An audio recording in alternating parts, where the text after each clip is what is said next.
And welcome to another episode of the Productivity Show. Hello, everyone. My name is Tan. I'm the founder and CEO of Agent Efficiency, where we help people become more productive at work and in life.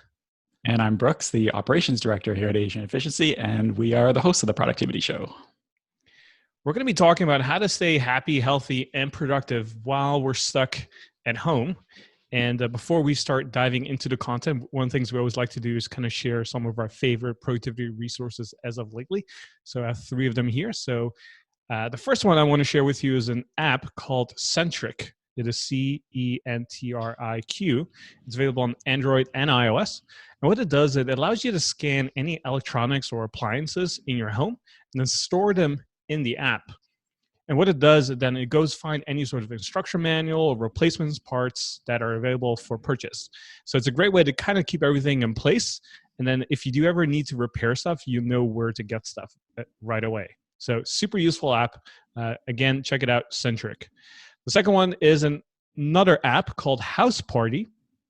Ever since we've been quarantining, one of the things we've discovered is that FaceTime is a great way to stay in touch with people. But if you want to take it to another level, you want to consider this app called House Party. So think of it as like a face-to-face social network.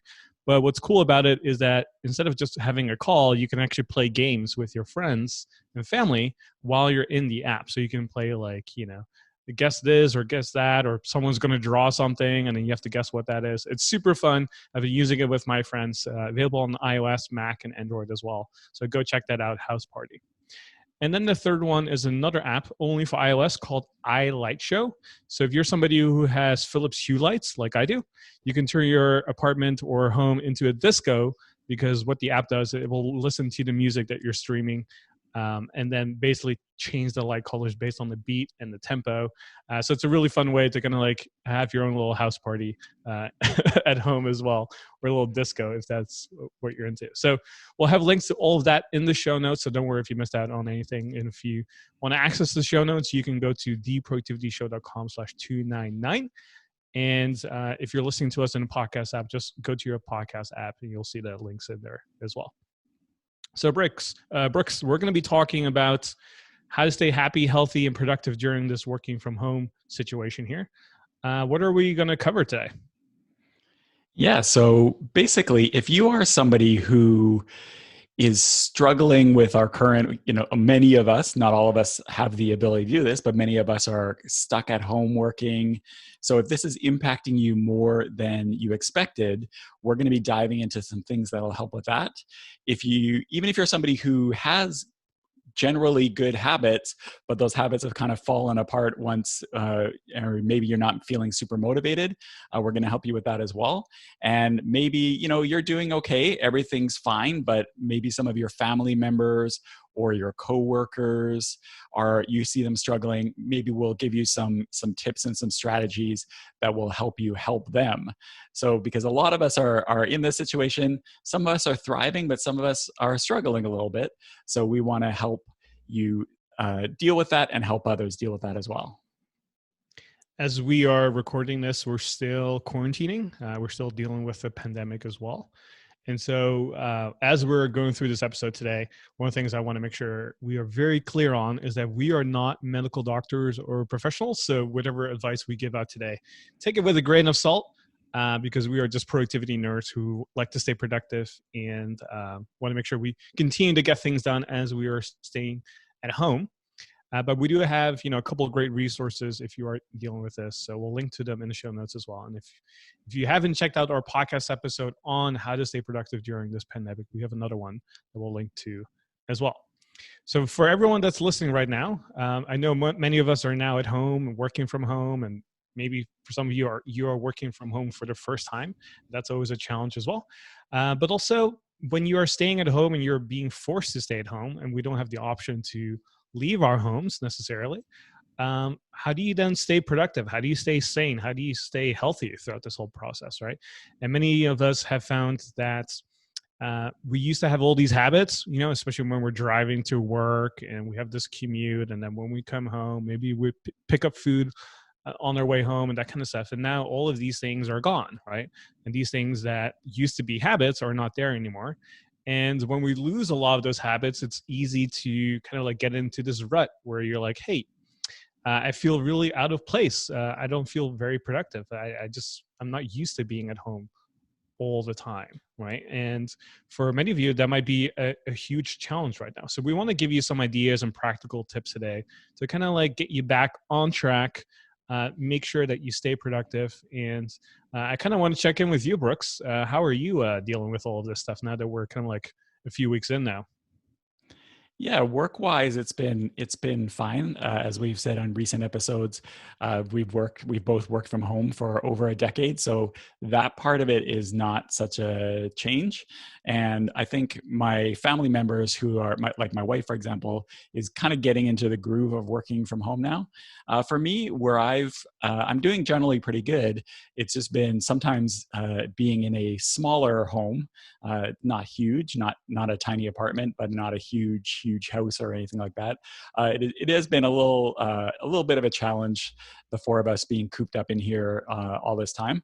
But could definitely be worse. So I definitely say I'm pretty good, but have had some moments too. How Well, about to you? put that in perspective, I live in a really small apartment here in downtown Austin. My apartment is about 680 square feet. I don't even know how much that is in uh, centimeters. I used to say, not centimeters. But it's tiny, and I'm still dealing with that. Even though I've been working from home for about 11 years now, I usually have the option to be able to say, hey, I want to go to the library, or I want to go to a hotel lobby, or I want to go to this coffee shop and get some work done there. And now that option is taken away, right? And I used to have that option because if I was unproductive at home, I could then change my environment, which is something we talk a lot about on the podcast here, and then kind of get into this mood and productive groove again to either do some thinking or do some writing, right? Because if I'm at home like 3 or 4 days in a row, I get a little antsy, and then I want to kind of leave my place so that I can go somewhere else and get this new sense of energy and focus and be really productive that way. But now that option has been taken away, and then also on the weekends, because everything is kind of blended in now, where work from home and personal life is kind of the same thing, because I can't really go anywhere. It's been a lot tougher to kind of figure out, okay, what do I need to do to kind of stay sane and all that stuff. So to give you an example, this past weekend I started watching the show called Money Heist. It's based on this Spanish TV series. I think it's called La Casa de Papel or something like that. Great TV show. Have you ever watched Prison Break season one? Think of it as like Prison Break meets Breaking Bad. That's kind of like the vibe of the TV show. And I've watched the first two seasons um, basically this weekend because literally I had nothing else going on. And that was my way to kind of like have some downtime for the first time in a few weeks. And so yeah, doing well in that sense, but still getting used to everything. Yeah, just recently it's funny you mentioned that because just recently it was the Easter long weekend, and here in Canada, Good Friday is a holiday, and usually that is something usually that's something as a family we would go do something, and then we realize there's a holiday coming up, and guess what? We'll be doing pretty much the same thing we do any other day, staying at home, maybe go out for some walks, something like that. But yeah, it's so true how everything blends together. So if you're listening to this episode right now, we have a live implementation session called Do the Damn Thing. That's part of our dojo. So the dojo is our private community that comes with coaching and accountability. And every single month, we do this session where we have one topic that we go into detail. And then we have all of our members come on, and then we actually work with them on the live call and have them implement stuff. Because it's the idea that you don't necessarily need more information like we have here on the podcast, but most of us need more implementation, actually doing stuff. And so we have these calls designed to actually have you do stuff. So think of them as like group coaching calls, where by the end of the hour, you actually have implemented a lot of stuff. So the next topic is all about working from home and how to actually implement all the things that we talk about. So if you're listening to this on the day this goes live, you can go to theproductivityshow.com/implement. Again, that is theproductivityshow.com/implement. And then you can join us live, or if you are listening to this after we are releasing this, you can always get the recordings as well. So be sure to check that out. All right, Brooks, let's dive into today's content here. So we have a few tips here, and let's just start with tip number one, and that is try to keep up with your routine as much as possible. This is kind of what I was talking about earlier. When you are working in an office, you have your commute. You have your commute home. There's certain habits that are associated with that. We have options to go places and everything. But now that we're kind of like quarantining in on lockdown in certain places, you might feel like a lot of your habits have been gone to the wayside.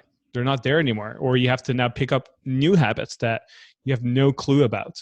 And so one of the best things you can do is to keep up your routine as much as possible, right? So a really simple example is if you used to go to the office, you had a 45-minute commute, or you like to have coffee before you start working and kind of chatting up with some people, try to recreate that somehow in your home. So if you have a coffee machine at home, use that, right? If you had a daily commute where you kind of like meditated, or you listen to an audiobook or to a podcast or something like ours, recreate that ritual. And so instead of actually going in your commute, just maybe find a space somewhere in your home where you kind of like replay that in the way so that you can kind of keep up with your routine. And so one of the best things you can do, honestly, as we're doing all of this, is to recreate your routines and keep that up as much as possible.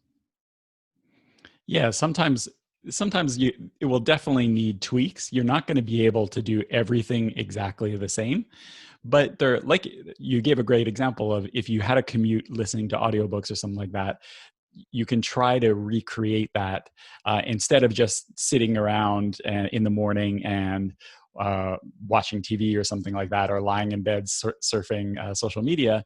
You could, like you said, try to go to a quiet place, listen to audiobooks. If you exercise in the morning, maybe you used to go to the gym. Well, now you can possibly do some work from home exercise. Try to exercise around the same time. Try to do things in the same order. It's not going to be as possible, because especially if you have family members home. One other thing you can do too is that is really helpful is to dress for work. So part of the benefit of working from home is you could be more casual, and it doesn't mean if you wear a suit and tie to work, or a power dress or something like that, that you necessarily have to wear the same thing at home. But the idea is to just at least dress up a little bit so that it's an important mental trigger for going from home mode to work mode. And it sounds crazy that just dressing could make such a big difference, but I came across this quote once by a psychologist named Charlotte Armitage, and she says, routine is important for maintaining our mental health, and getting dressed is an important part of that routine. And I think it's very, very true. Rolling out of bed in your jammies to your laptop is theoretically possible if you have that type of job, but you're going to have a lot more success just kind of getting into it throughout the day if you have those triggers. Yeah, so getting dressed is something we've talked about on other podcast episodes where we talk about working from home. And I've been working from home since 2009, so it's been about 11 years now. And I've noticed such a big difference between getting dressed and being productive versus not getting dressed and usually being not as productive. And so it's one of the things we always tell people to do when they first start working from home is keep up that same dress code as much as possible, because it's not really about the dress that's really, kicking you into high gear. It's really about the routine. Like that's the big idea behind it, right? And the tactic of it is just getting dressed. And same thing with like your coffee, your tea, or whatever else you do in the morning. Like you said, Brooks, I think if you exercise in the morning, right, and you're used to that, but now you can't go to the gym, well, it might have to tweak a little bit so that you can still exercise in the morning. You just have to do it slightly different. Maybe it's like body weight exercises, or you're switching it up this time. You do more yoga or whatever it might be for you, right? And so we have a dojo course on this topic as well that is called How to Set Up Your Day for Success with the Right Habits and Rituals. So if you are a dojo member, definitely go check out that course that's inside of the members area. And if you're not a member, you can always join. You can go to theproductivityshow.com/dojo and then become a member as well. Yeah, Brooks. speaking of the, oh, I just want to mention, speaking of the dojo, we record these episodes live in front of the dojo, our dojo members, and Katie, who's a dojo member, has a great point. She says, yeah, the best thing I did was rework my morning routine so it gave me a purpose again in the morning. And that's so true. Like if you think of it, if you commute to an office, your purpose is to get up, get changed, get out the door, get to the office and start work. Well, when almost all of that is eliminated, then you don't have that sense of purpose in the morning, and it can be hard to get into the day if you don't have some sort of appointment or something. So yeah, just having that morning routine set up and recreate as much as possible, really, really helpful. So that is tip number one, and that is try to keep up with your routine as much as possible. All right, let's move on to tip number two here, and that is to make exercise and sleep a priority. Now, studies have shown that exercise is really good for you, right? And sleeping enough is really good for you. I don't think we have to hammer that home enough with everyone that's listening to this podcast. Most of you already know that. But now, as we're going through this, weird phase in our lives right now, as we're staying at home, if there's one or two things that you should really prioritize when it comes to like your mental health and your overall health in general, and also as a result, your productivity, make exercise and sleep an even higher priority. I think another way that I've seen other people talk about is think of this pandemic as like a great pause. So instead of the Great Depression, think of it as like the Great Pause. And it's a great way to kind of like pause, slow down, and say, what are actually the things that are really important for my happiness and for my health and everything else around that. And exercise and sleep are two of the most important things when it comes to that, right? Most of us are not exercising on a regular basis and definitely not getting enough sleep. So now is a great time to catch up on all of that, right? To catch up on sleep, to sleep more than we normally do, to make exercise maybe like a daily habit or even like 3 or 4 times a week instead of just once a week, or maybe not even doing it consistently. And now that we have more time, right, it's a great time to actually use that time in a very productive way. And exercise and sleep, I think, are two of the best things that you can invest in right now and make that a huge priority going forward. Yeah, and it's kind of funny too because, like you said, exercise and sleep are two of the most helpful things and most important things for having that sense of happiness, healthiness, energy. However, they're also two things that are such easy victims to when routines and habits are broken. Some people are just exercisers. If they don't exercise every day or every 3 4 times a week or whatever, they just feel like something's off and they have to do it. Whereas other people maybe are not so much that way. And it's their systems and their habits that keep them going to the gym every morning or doing that sort of thing. And so when all of those triggers and habits and stuff like that are pulled out from them and they don't have the gym to go to, they don't have the trainer or the instructor or their workout buddies, that can really make things fall apart. So there's a lot of things that you can do at home, for example.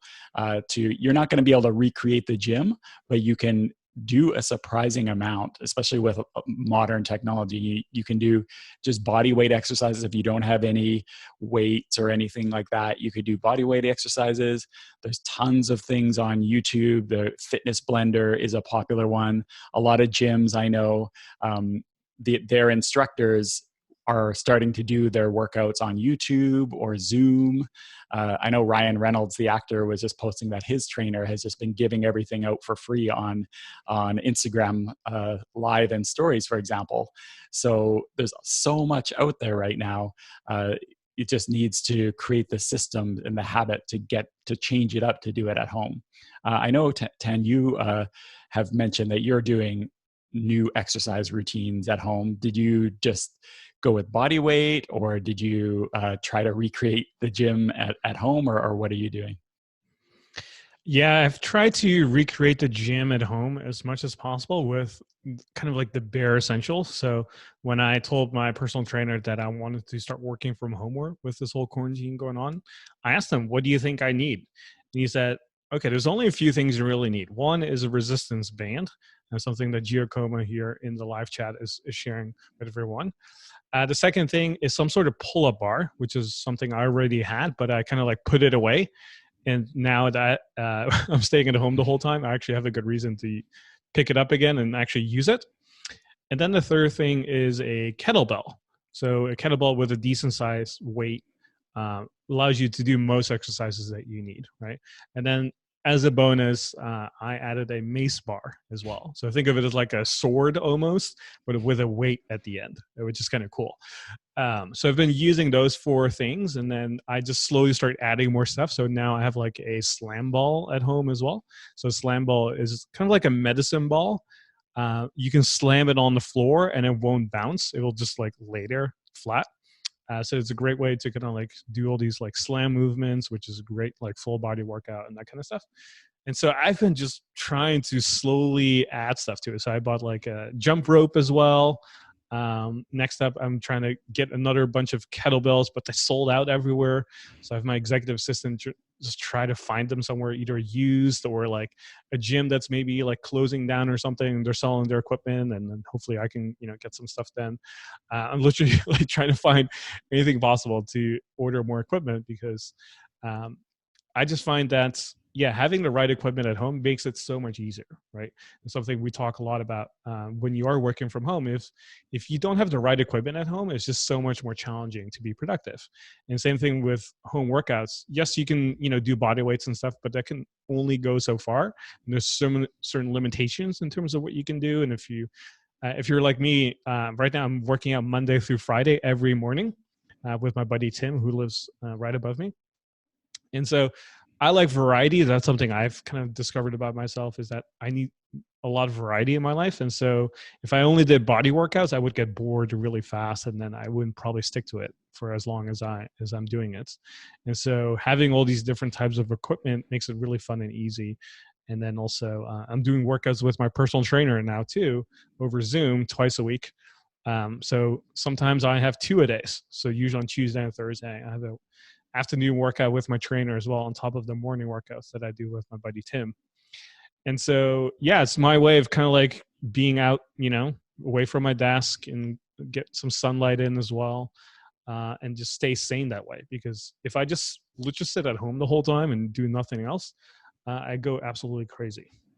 Your delivery person must have been so happy when you had the jump rope delivered instead of the kettlebell and the mace and stuff like that.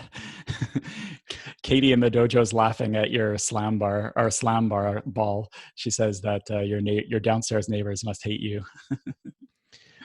Oh, well, it doesn't make a lot of noise, and I do it on my balcony as well. So it's outside. So I've been working out on my balcony, so people don't really hear it that way. So that's fortunate. We've had some dojo members sharing the workouts that they're doing right now while they're stuck at home. So Giacomo, that you mentioned, came up with a workout that he does just in 3 meters square and gets all his muscle burn with no machines or weights. It's just a resistance band, like you said, and mixes Tabata and HIIT, the high interval training. Bob is going for a run every day. And since he is at home, it actually makes it easier for him. He obviously lives somewhere like Vancouver, where I am, where you are still able to leave the house and run. So they're showing some yoga. Janira is doing yoga with Adrienne on YouTube. One thing my wife has been doing. So my wife is a runner, but she doesn't enjoy solo running that much. She likes running with coworkers. She kind of had a habit of running with coworkers at lunchtime at work and that sort of thing. So one thing she and her coworkers have started doing is she'll go for a run, but then she'll phone a coworker and they'll quote unquote run together. They're in completely different parts of the city, but they just have each other on the phone while they run, because then you still feel that connection and you still feel like you're running with someone, but you are still doing social distancing. So I thought that was a clever idea. And by the way, we have a course in the dojo, a really excellent course actually. It's called How to Keep Good Posture and Maintain Your Health While Working Behind the Computer All Day. And so it's not specifically tailored to working from home, but you could do it in an office as well, but it's great for working at home as well. And it gives you some ideas of equipment that you can have delivered and just some stretches and little home workouts you can do. If you're somebody who, used to say, man, I wish I had more time so I could exercise and sleep more. Well, this is now the time to do it, pun intended, because most of us now do have the time, right? And so if that is something that you've always wanted to make a priority, this is like the perfect time to do it. And again, implement just one thing at a time. So if it's exercise, do that, or if it's sleeping more, do that. And we have tons of free resources on that on the podcast, so you can kind of start diving into that. But the big idea here for tip number 2, again, is to make exercise and sleep a bigger priority than before. All right, so let's move on to tip number 3 here, and that is to socialize as much as you can. I know most of us are now at home and stuck and might feel even isolated. I know I've been texting and calling different people, and I'm checking in with people and I say, hey, how are you doing? Like, I know you're not really going out and stuff. I know you're a really social person. Like, how are you coping with all of this? And sadly, I'm sadly to hear from a lot of them that they struggle with this particular area of their lives because they're not around family. We recently had Easter, and that's like a big deal in a lot of families. And some people have to stay home or couldn't be there because if they were around their parents, who knows if they're being asymptomatic and they might spread other people, spread and infect the whole virus thing.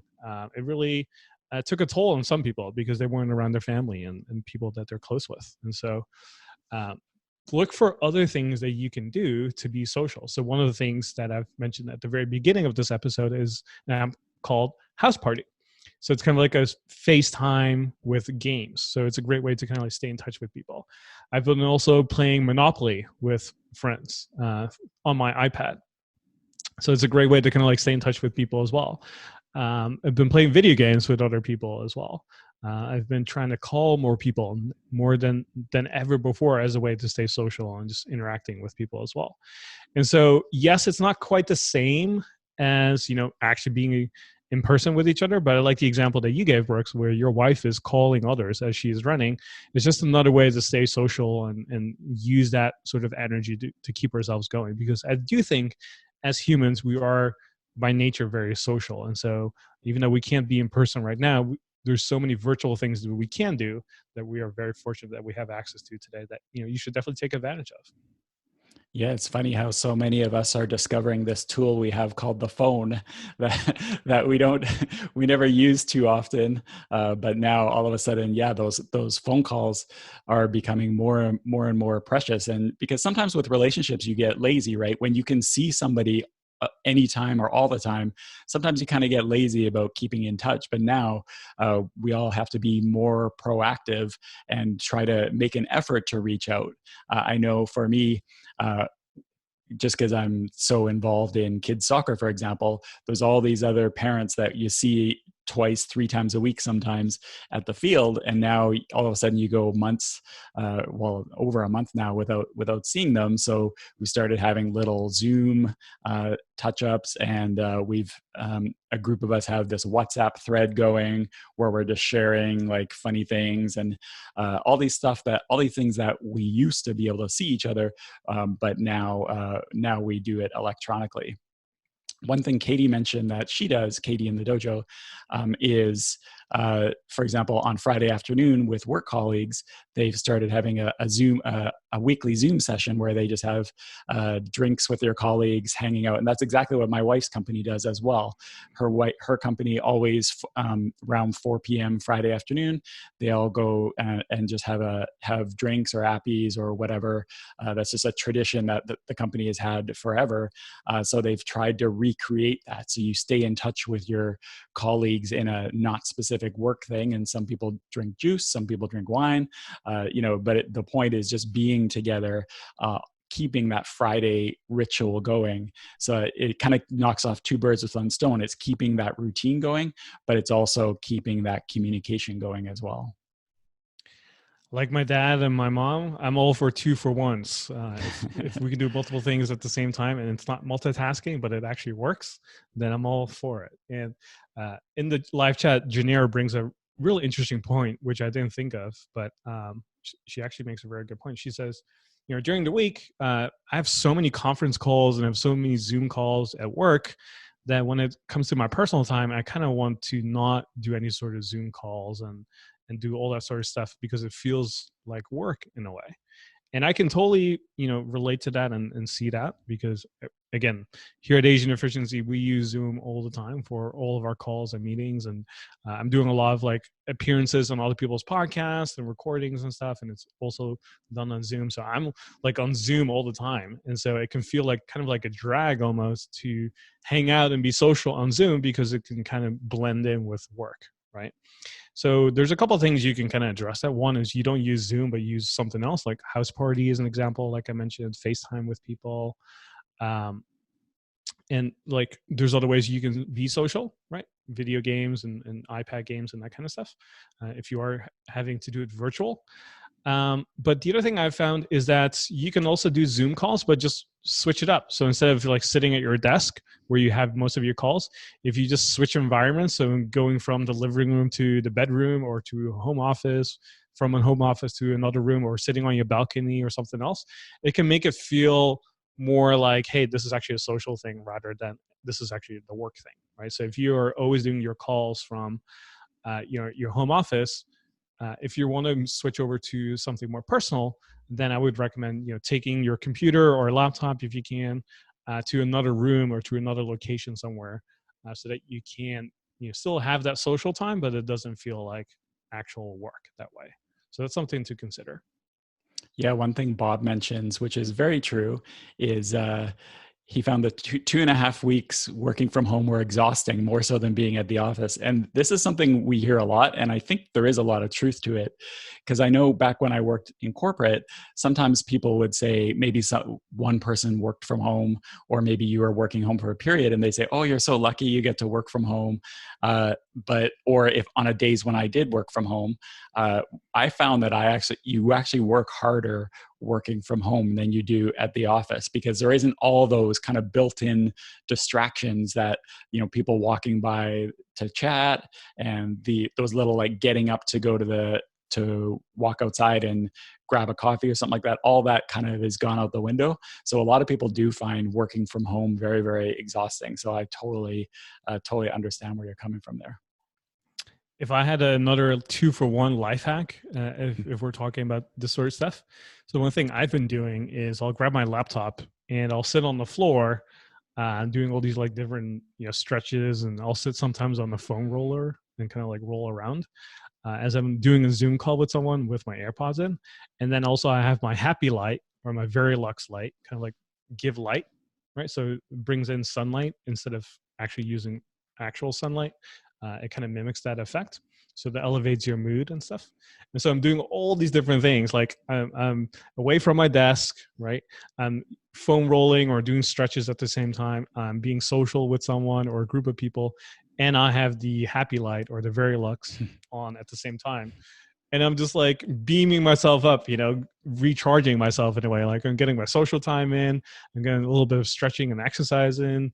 I get like some vitamin D in, I'm just like doing everything at the same time. So if there's a ultimate life hack for quarantine, this is the thing I would say that you should try. And one thing I've discovered, because we did a Netflix party the other day, what you can do over Zoom is if someone streams the Netflix show, usually what you can't hear is the audio, right? Because it comes from your laptop or your computer or something.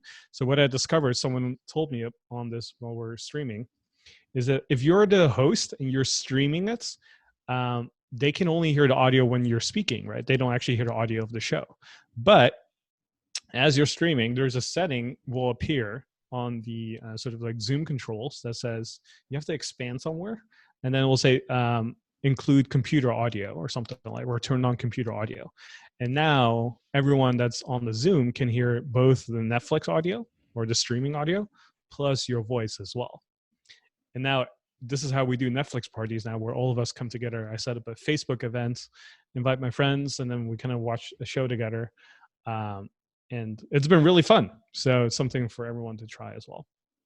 One thing I do want to mention too is we've been talking a lot about making connections and socializing with people in our life, coworkers, family members outside of the home, that sort of thing that we can't, that we're socially distanced from. But there's another group, which is the people inside your home. And this can be a rare opportunity to socialize with the people in your own house that you might not get a chance to. Now, I will say that, of course, that means A, that you have other people in your house, and B, that you have the type of relationship, or you're in the situation where it's that socialization is healthy. Not everybody is in that situation, so we totally understand that. But if you are in that situation, usually, at least with my family and lots of people that I talk to, usually we're so busy driving to work or driving to kids' practices, or the kids are doing homework, or the kids are at school, or we're going around to doing this and that you don't actually have a lot of time just to sit down and connect with your own family. But now, like you said, that said earlier, is all of a sudden all of that is gone, and you have all of a sudden a lot of time that you can. So if you are in that kind of situation where this makes sense, it's a great opportunity to just slow down and reconnect with these people. My wife and I were talking about this the other day, that we've talked to each other and we've talked to the kids way more in the past couple of weeks than we have in a long time. And parts of that, sometimes it can be a bit much, but for the most part, it's been really, really great. So don't forget, while you're doing Zoom parties and stuff like that with people outside of the house, don't forget, it can, if you're intentional about it, it can be a good time to do it with the people inside your house as well. So that is tip number 3 here, and that is to socialize as much as you can. All right, let's move on to tip number 4 here, and that is disconnect when you can. Now, when we are stuck at home and we want to stay sane and productive, it can feel like we're just watching the news all the time. It can feel like we're working all the time, especially for those who are not used to working from home and you don't have like a strong cutoff time. That's something that Bob mentioned in the live chat. He found it very challenging to figure out, when do I stop working? Because I'm home now and I can work anytime I want. I have a very flexible schedule. And this is something that I see a lot of people struggle with when they first start working from home, is when you don't have a clear boundary between this is work time and this is personal time. Everything kind of blends in. It can feel like you're always working, even though you might not be working. And so having clear boundaries and building this ideal schedule is really important, and something we talk a lot about on our live training that took place recently. So if you went and registered for that, you might have seen it, where I talked about, how to create an ideal schedule and how to create boundaries in your personal life, because that is really important. And that is how you stay motivated when you are working from home, where you know exactly, hey, this is the time I'm working and this is when I'm not. And oftentimes the easiest thing you can do is just to say, this is my cutoff time. I'm going to start working at 4 or 5 o'clock. And after that, this is just personal time. Right. And then once you introduce that boundary, it makes it so much easier to relax, not feel like you have to stay on top of work stuff, and say, hey, this is now personal time. This is me time. And same thing with the news, right? I know with so much going on, it can feel like you have to be informed all the time, or you feel like you have to be informed all the time. But if you just catch up once a day for like 10, 15 minutes of what you need to know, that's good enough, and that's really agent efficient as well. And you have a boundary in place as well, right? And so disconnect as much as you can during this time. Yeah, the news and the constant staying on top of things can really wear you down and can contribute to this sense of unhappiness, or just this sense of disease, of feeling like you're just unsettled, right? You're so busy checking what the latest stats are and stuff like that. You just feel off, and then it can be hard to focus and be present with the other people in your life if you're just feeling kind of depressed about everything. And that doesn't mean you ignore what's going on, but like you said, you can be informed but not obsessive, and that involves putting in hard limits. We actually recorded a podcast a few weeks ago, TPS299, called "How to Focus While Fear and Social Media Are Ruling Your Life." So definitely, if you are feeling that way, definitely go back and check out that episode. But yeah, this now that we have more time, and now that we are being more intentional and disconnecting more, you can replace some of that with this time you might have spent checking out the news with stuff that's more kind of enriching and informative. So for example, if you have a library card, a lot of libraries now are giving you free access to digital magazines, ebooks, audiobooks, learning sites like lynda.com or LinkedIn Learning, films. So you can catch up on this reading that you never had time to do before. And maybe you are somebody who always only read nonfiction business books because you felt like you had to be focusing. Well, now maybe you have time and energy to spread it out a little bit. Or maybe you want to just go the whole other way and just switch it up. You were talking about that TV show you were watching recently, or maybe you want to just laugh, right? Watch some comedy specials on Netflix. It doesn't mean that you're not taking things in the world seriously if you allow yourself to disconnect and refocus and laugh. It's really, really important for your mental health. I came across these two interesting things that came up recently. One was a Twitter thread by somebody who used to serve on a submarine. And so he was sharing his experience being on a submarine where you're in these kind of pressure situations, no pun intended, and how you deal with the isolation. And also a Reddit thread from somebody who worked in Afghanistan for many years under kind of lockdown and duress. And they both said the same thing, which is even when you're in these situations, you have to force yourself sometimes to disconnect and just laugh and watch something and experience something lighter, because it's really, really important for your mental health. And we have a dojo course as well on this very topic called the 3 levels of productive downtime. So if you're a dojo member, go check that out. It's really helpful. And if you aren't a member yet, but you want to become a member and check out this course, you can become a member by going to theproductivityshow.com/dojo. So for me personally, for example, this past weekend, I was not working at all. I actually said, you know what, this whole quarantine thing, I've been working every day for the last 3 to 4 weeks now. And I just felt really burned out. And I felt like, oh my gosh, like I don't feel motivated. I was exercising every day and doing all the right things, right? And disconnecting as much as I could, but I was still working like 6-7 days out of the week because 1, I had nothing else going on, and 2, there's a special thing that we wanted to really work on as a company that I was really excited about. And so even though I was really excited about this project and I wanted to do all these different things, I still felt like, oh my gosh, like I've been working all the time, and I needed to just like have 2 days where I didn't do absolutely zero. And just kind of reset it. And now that I'm back at work, I feel super excited. I feel extremely motivated. As I was like exercising this morning, I was just like, oh my gosh, like I want to do this, I want to do that, I want to do this podcast today, I want to do X, Y, and Z. And I have so much energy right now that, as soon as this podcast is over, I'm like going back straight to work and doing all these different things. And that was only because I took 2 days off where I literally did absolutely nothing but sleep, watch Netflix, and read some books. So that was a really good reminder for myself to say, hey, there's levels to this downtime of, yes, we can have these boundaries in place and start working after 5 and that kind of thing. But I was just working on a binge for like, 3 or 4 weeks straight. And it just kind of got to me. And I said, oh, my mind just said, Tan, you need to relax. You need to take a break. And so I'm glad I did that. And now I'm like, okay, let's go for another 3 or 4 weeks. Let's go. I'm ready to get some stuff done.